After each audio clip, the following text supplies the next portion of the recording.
আজকের দিনে নারীদের যে অবস্থা আপনারা দেখেন, রাজনীতিতে আসার পরে এক রকমের সোশ্যাল মিডিয়া অ্যাসল্টের শিকার হতে হচ্ছে, বিভিন্ন বটবাহিনী দ্বারা তাদেরকে বিভিন্ন প্রোপাগান্ডার শিকার হতে হচ্ছে।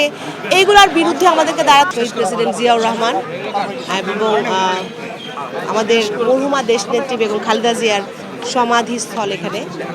এবং আপনারা জানেন, আমরা যখন রাজনীতিতে বিগত ফ্যাসিস্ট বিরোধী যে আন্দোলন, সেই আন্দোলনের সূত্রপাত থেকেই আমাদের রাজনীতিতে আসা এবং ফ্যাসিস্টের বিরুদ্ধে তাদের চরম মানবাধিকার লঙ্ঘন যেগুলো ছিল, গুমের বিরুদ্ধে বিচার বহির্ভূত হত্যা, এবং শুধুমাত্র রাজনৈতিক অ্যাক্টিভিস্ট যারা ছিল, রাজনৈতিক সংগঠক যারা ছিল, তাদেরকে টার্গেটেড ওয়েতে যেভাবে চরমভাবে তাদেরকে গুম করা হয়েছিল, খুন করা হয়েছিল, সেই স্বৈরাচারকে উৎখাত করার জন্য বিগত 15 বছর আমরা কাজ করেছি।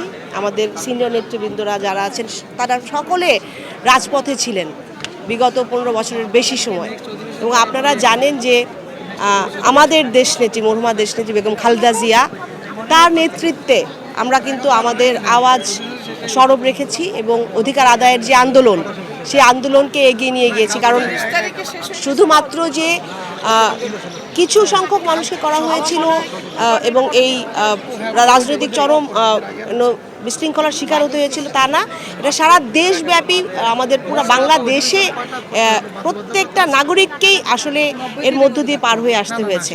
এবং নাগরিকের যে অধিকার, মানুষের বেঁচে থাকার যে অধিকার, তাদের সেই অধিকারটা আসলে লঙ্ঘন হয়ে যায় এবং বিচার মানুষ পায়নি বিগত সময়ে।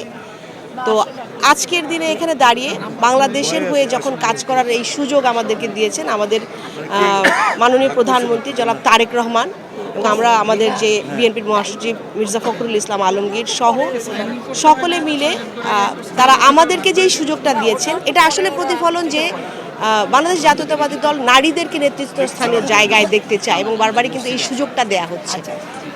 এবং সেই জায়গা থেকে আমরা বলতে চাই যে আজকের দিনে নারীদের যে অবস্থা আপনারা দেখেন, রাজনীতিতে আসার পরে এক রকমের সোশ্যাল মিডিয়া অ্যাসল্টের শিকার হতে হচ্ছে, বিভিন্ন বটবাহিনী দ্বারা তাদেরকে বিভিন্ন প্রোপাগান্ডার শিকার হতে হচ্ছে। এইগুলোর বিরুদ্ধে আমাদেরকে দাঁড়াতে হবে। নারীদের নিরাপত্তা নিশ্চিত করার জন্য আমাদের সকলকে একসাথে কাজ করতে হবে এবং এটা শুধুমাত্র যে ঢাকা কেন্দ্রিক না, সারা বাংলাদেশে আমরা তাদের হয়ে কাজ করবো ইনশাল্লাহ।